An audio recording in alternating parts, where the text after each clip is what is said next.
Living the Christian life.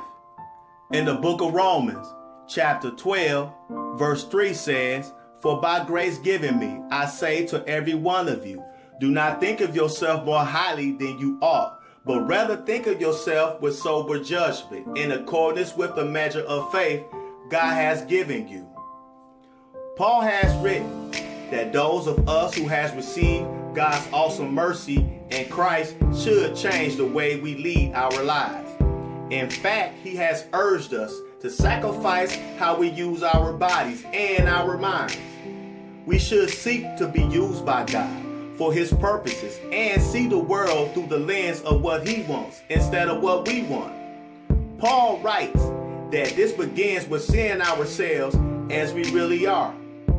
By nature, human beings increase our perception of ourselves.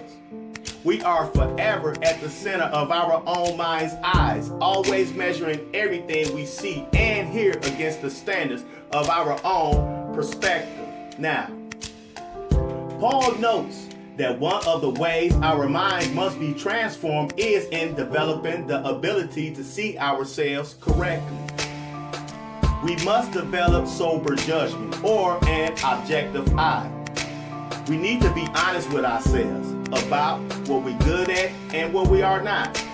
My brothers and sisters, Paul does not say we must learn to think of ourselves as terrible and worthless. Instead, he wants us to step from the funhouse mirror that causes us to see ourselves as big and powerful and important. It takes faith to see ourselves differently in this way. Why faith?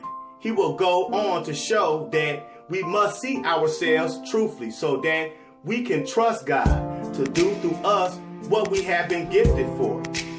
In other words, God has worked for each of us to spend our lives doing his service to his church.